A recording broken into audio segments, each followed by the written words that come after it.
Hello there you guys, welcome to one of my videos.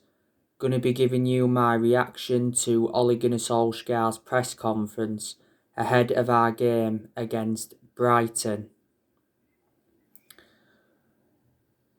Gonna give you the questions he was asked and I'm gonna give you his responses to them.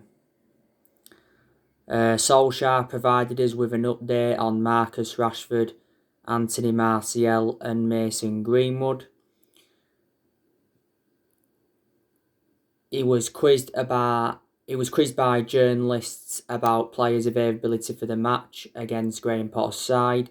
In addition, Ollie was asked about the goalkeeper situation, the development of Wan-Bissaka and his future plans in terms for the squad in regards to transfers.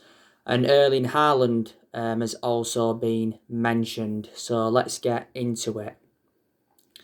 So anyway, this was the first question. Can you give us an update on injuries at the moment? There were some doubts over Rashford and Martial.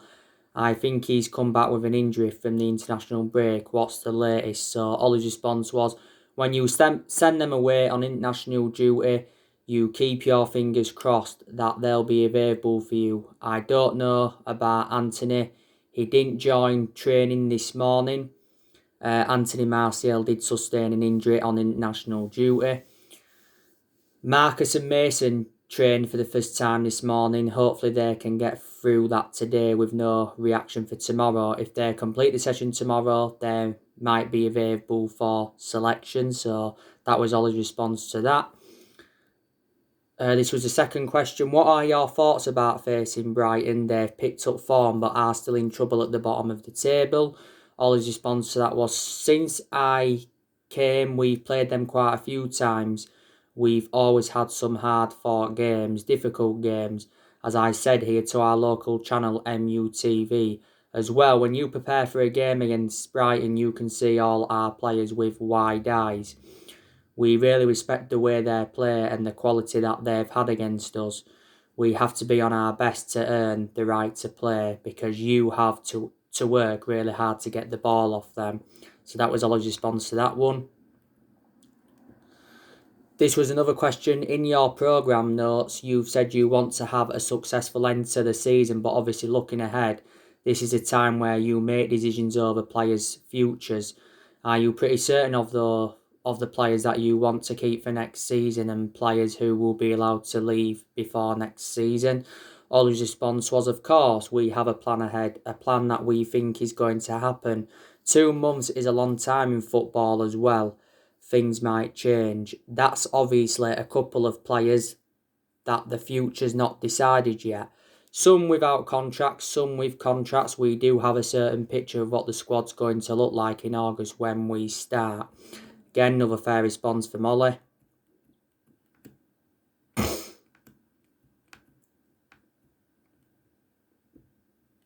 Go to the next question.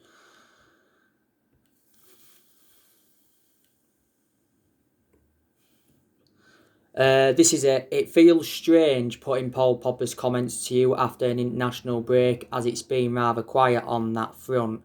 He's just been playing football. He's got quite a lot of minutes under his belt as well. How is he looking? How do you think he played under the international break? And how much of a boost is he having him until the end of the season?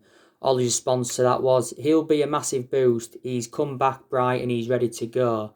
We know how important he will be for us and how important he has been to have players of his quality out for longer periods. That just shows the quality of the others and, well, that we've done so well.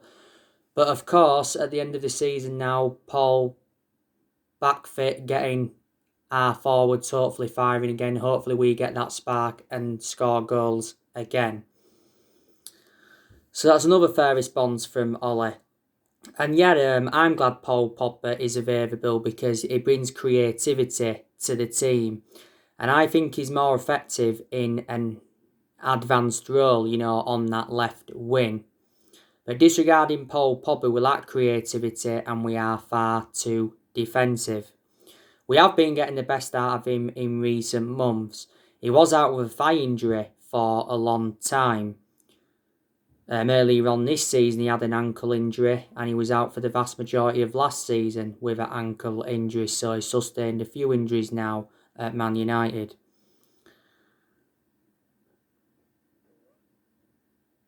Now, it looks very likely that Paul Pogba is going to be leaving Man United in the summer transfer window, because Paul Pogba still wants to quit Manchester United and he's rejected a new contract. Di Marzio came out not so long ago and said that Paul Pogba has got no intentions of extending his contract at Manchester United and his preferred destination is Juventus. Man United are open to a swap deal with Juventus. Juventus want a Paul Pogba swap deal. It recently said that Juventus are willing to offer us Paulo Dybala as part of a swap deal for Paul Pogba. But Fabrizio Romano has already said that Juventus are refusing to give up on re-signing Paul Pogba. But he enjoyed 4 very good years with Juventus before he rejoined Manchester United. He's been relentlessly linked to a move to Real Madrid, and PSG have been in for him, so he's had a long-running transfer saga. Earlier on this season, Solskjaer said he wants Paul Pogba to stay and sign a new contract, and we have been in negotiations over getting Pogba a new contract. Solskjaer suggested earlier on this season that Pogba could sign a new contract. If he stays at Man United potentially past the summer, then there's a good chance he'll leave for free next year. Earlier on this season, we triggered that 1-year extension on his contract, so he's under contract with Man United until June 2022. Mini Oriola has been desperate to get his client out of the football club. He made an announcement back in December regarding Paul Pogba, saying that his career is over, he's unhappy, and he has to leave, and he's got no intentions of signing a new contract. Solskjaer was furious with Mini Oriola's announcement. Mini Oriola recently criticised Sir Alex Ferguson, and all United fans disagreed with him criticising Ferguson. He criticised Ferguson for forcing Paul Pogba out of the club when he was younger. But Mini Oriola recently said he doesn't give a fuck if he doesn't take another player to Man United as long as his clients are happy.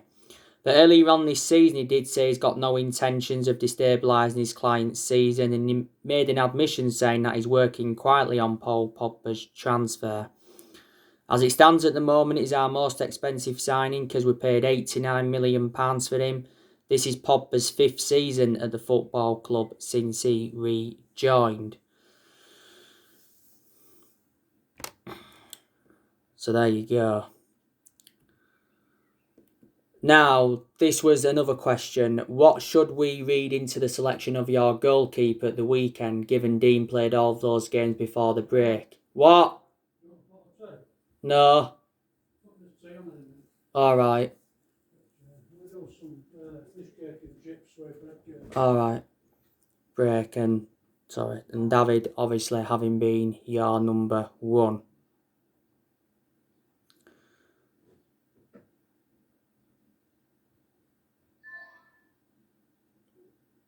Ollie's response to that was, I have got the great option of 2 great goalkeepers. It's a pleasure to have them here. We got hopefully 9 plus 5 games to go. We want to go all the way in the Europa League as well.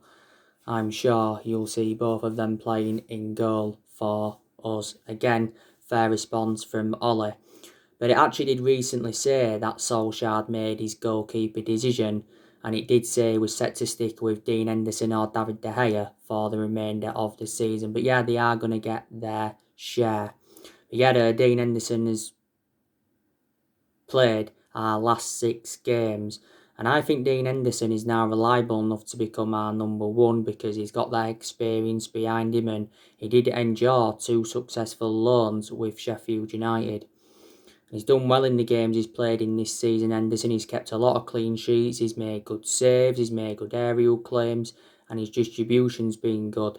Before the start of this season, Henderson signed a 6-year contract with the club, so he committed his future with Man United.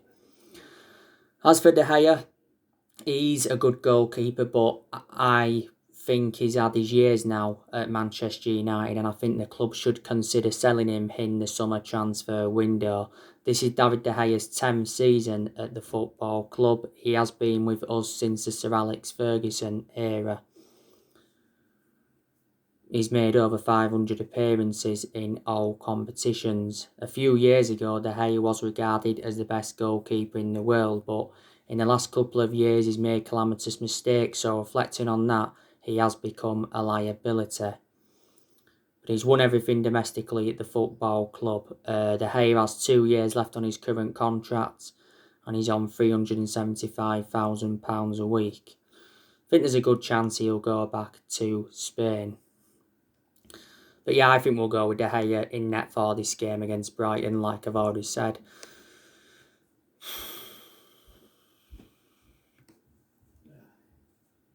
This is another question that was asked to him.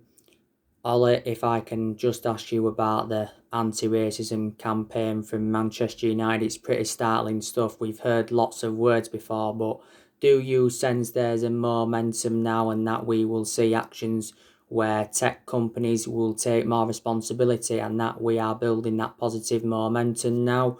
Ollie's response to that was, we certainly hope so. This campaign is one that will certainly have an impact. It'll be seen. I'm very proud that we as a club, that we keep campaigning. You will see that in the stadium on Sunday as well, that we mean business. It's about time now that actions take over more than words. Again, fair response from Ollie. Now, this question is regarding Haaland. Barcelona will have looked to have made their move for Haaland. Is he a player you can afford to miss out on for a second time? So Ollie's response to that was, well, I'm focusing on the next 2 months. Whatever happens in the world of football, there's only so many places anyone can go to, and I, as I said, focus on the ones that are here. Even though I have worked with Erling, he's not right for me as a Man United manager talking about Erling. I can talk to him as an ex-coach of his, but he will make his own mind up. So yeah, he's played down talk as Solskjaer of Man United chasing Erling Haaland. Now, Erling Haaland's agent, Mini Oriola, has flown to England for talks with Manchester United and several other Premier League clubs. Now, Haaland and his agent recently held talks with Barcelona and Real Madrid. There was narratives coming out not so long ago saying that Ole Gunnar Solskjaer kept calling Erling Haaland to persuade him to join Manchester United. Solskjaer did reveal that Erling Haaland struggled with bad knees at Molde, but he also revealed how impressed he was with Erling Haaland in training at Molde. And earlier on this season, Solskjaer said he was following Erling Haaland's progress and is keeping in touch with him. Solskjaer gave Erling Haaland his debut at just the age of 16 at Molde. Back in December 2019, Solskjaer and Woodward went to Norway to meet up with Erling Haaland to negotiate a move to Man United. But there's been so many clubs in for him. He said not so long ago that Borussia Dortmund had revealed their asking price for Haaland. It's 154 million. Dortmund will find it extremely difficult to sell him if they are demanding that much. I think Haaland will leave Dortmund, especially if Dortmund fail to qualify for the Champions League. Al Finch Haaland, Erling Haaland's father, he's spoken about his son's transfer links to Man United before, and he's spoken about his son's career and his prospects. Haaland does have a £68 million release clause, but it doesn't become active until next year. Haaland's been at Dortmund over the years. Since his arrival at Dortmund, he's been a revelation. Dortmund paid just 17 million for him. He's got a contract with Dortmund until 2024. But the reasons I take Haaland at Man United is because he'd dramatically improve us, he'd assure us goals, he's still young, he's got a lot of development in him, and he knows Solskjaer well. But Solskjaer isn't talking about it. Anyway, next question. The last time you played Brighton, it was a hectic game where you got the winner after the referee blew for the full-time whistle. I asked you at that game about the development of Wan-Bissaka, and you said that he was learning very, very quickly. How has he developed over the course of this season? Oll's response to that was, I think he's done remarkably well. His improvement has been there for everyone to see. He's still defensively as solid, and one-on-one he's still great. But what I like is that he contributes more going forward as well, creating chances, joining in. He's still very early in his fullback career. I still think that we will see a lot of improvement from Aaron.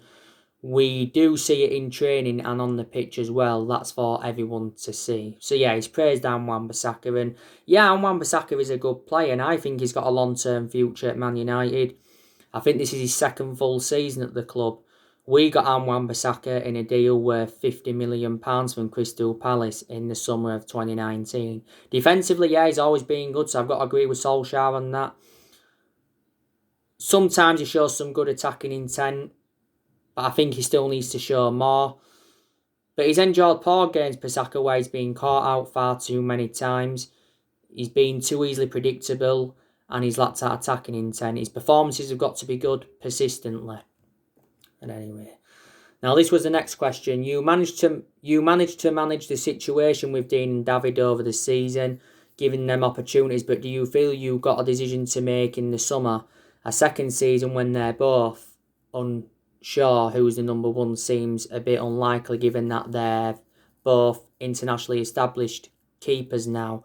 Ollie's response to that was, I understand the question and narrative in the media where there's tension or where there can be potential tension or controversy.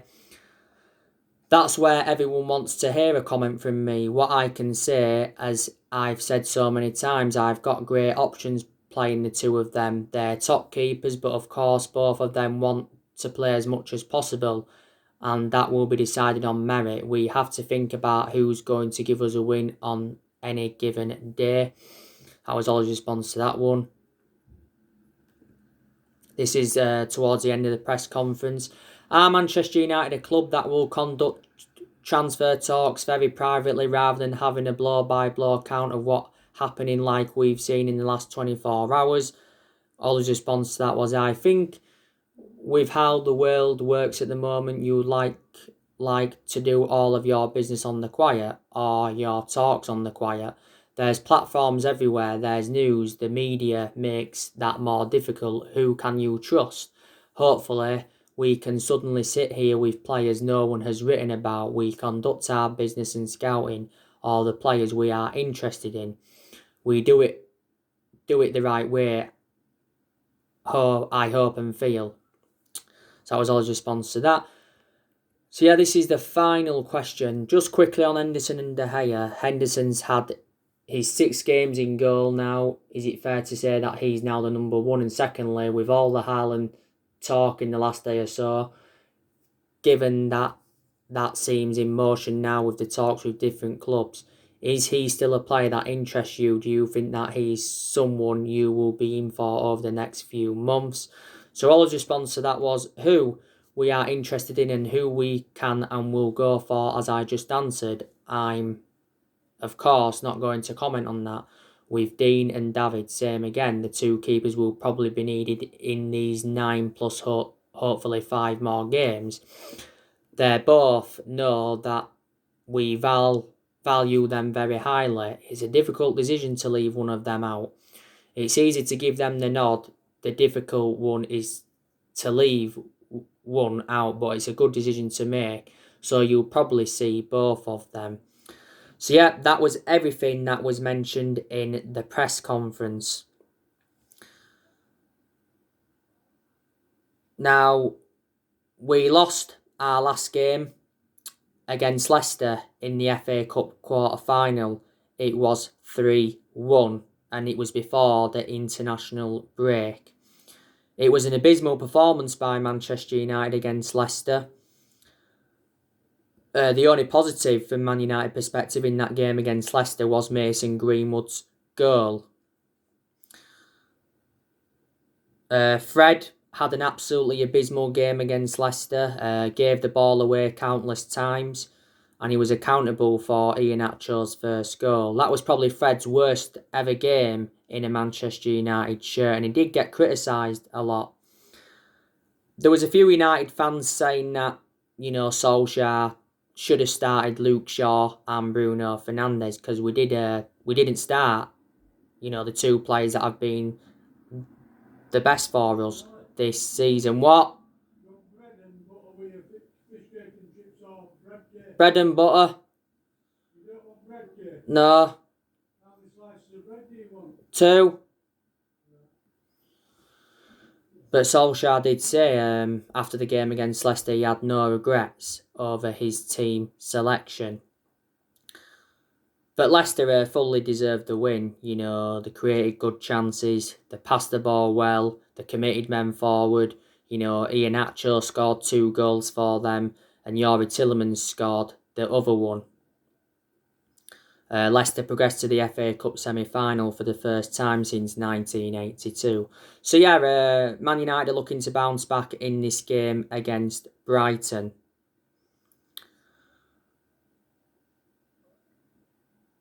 We've beaten Brighton twice this season. We've beaten them 3-2 in the Premier League at the Amex. That was towards the start of this season. And we've beaten them 3-0 in the EFL Cup at the Amex. The last time we played Brighton at Old Trafford, we beat them 3-1. Brighton are currently sitting 16th in the Premier League. Like I said, they've picked up a bit of form recently. Their current manager is Graham Potter. He's been Brighton manager since 2019. I think last season he got Brighton a 15th place finish. Before he was at Brighton, he was at Swansea. And before Swansea, Graham Potter was at Östersund. He was in charge of Östersund for 7 years. Brighton have got some good players in their team. Obviously, they've got that Leandro Trossard, who's quite good. They've got Bissau Uma. Tariq Lamptey's also a good player for them. I think he's actually been out with injury. Ben White's very good. Man United are interested in Ben White, and I think Ben White to Man United is on. Lewis Dunk, he's also very, very good. Brighton have got Danny Welbeck. I think he'll be in contention to play in this game on Sunday. If he does, he'll be reuniting with Man United because Danny Welbeck is a former Man United player. They've got Pascal Gross, who's good. They've got Moises Caicedo. I think they brought him in January. They've got Maupay. Probably Maupay is one of Brighton's best players. They did have Glenn Murray, but they let him go. Glenn Murray was very, very good when he was at Brighton. Is he at Watford, Glenn Murray? Adam Lallana. Brighton have also got him. Brighton have got some injuries. Obviously, Aaron Connolly's been out with injury. Webster's been out with injury. Solly March has been out with injury. And Dunn has been out of injury, and so too has Tariq Lamptey. I think that Al Zait's also good for Brighton, and that Alistair is quite good. I can assure Manchester United will finish in the top 4 this season. I think there's a good chance that we'll finish second.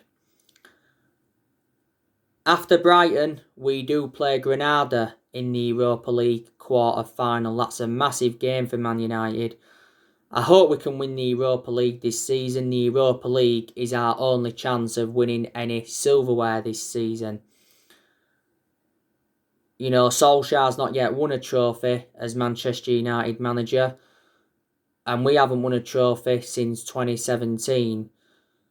Solskjaer did say, though, not so long ago, that winning trophies can be an ego thing. He said that in regards to some other managers and some other clubs. And he said, clubs like Man United, trophies no longer prove success. in that aspect, I've got to totally disagree with him. But if we fail to win the Europa League this season, Solskjaer will not be sacked.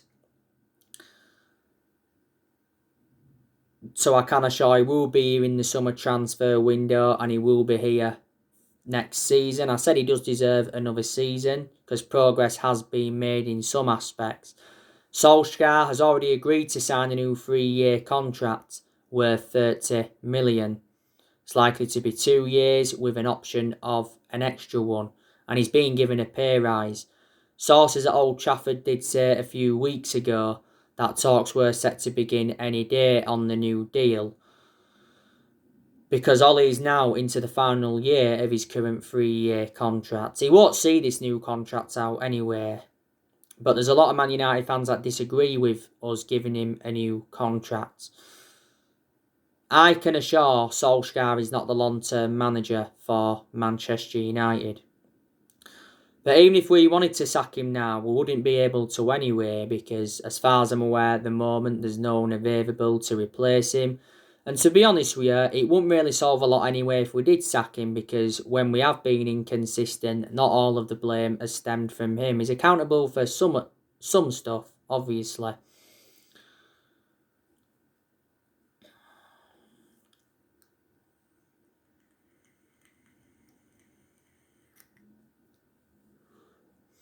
But Woodward has come out and said that he believes Solskjaer is the right man to lead the club forward.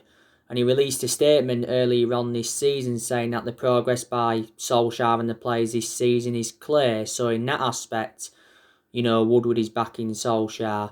And in general, he's come out several times to show his support for Ollie, even when we was enjoying them really, really bad periods under him. And he did say towards the end of last year that he'll back him with a long-term plan centred around summer transfer windows.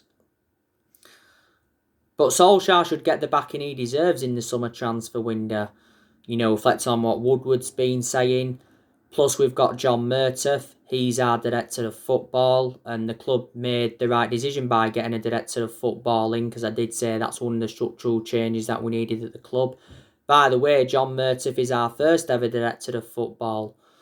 He knows United well, though, because he's been at the club since 2014. Darren Fletcher, he's our technical director. Fletcher endured 2 decades as a player for Man United, so he knows the club through thick and thin as well, Darren Fletcher.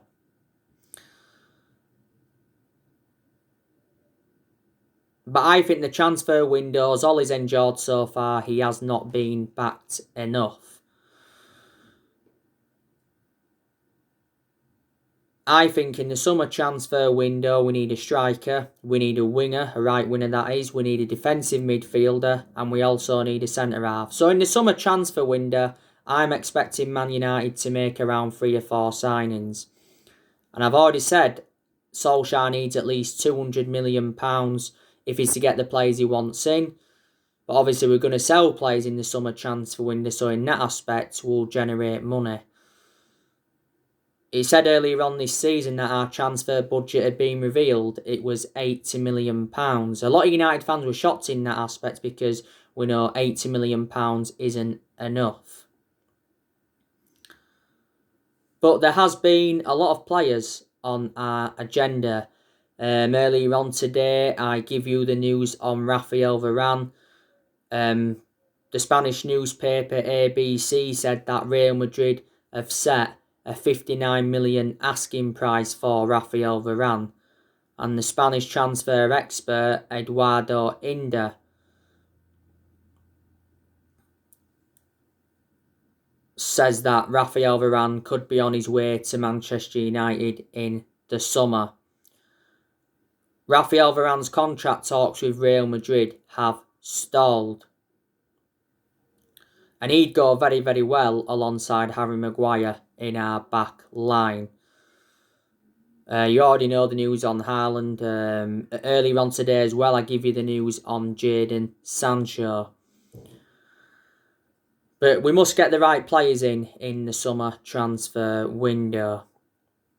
I will be doing another video soon, guys. Drop your comments, likes below on the channel. If you do, consider subscribe as always, and take care. God bless, and I'll see you all again very, very soon.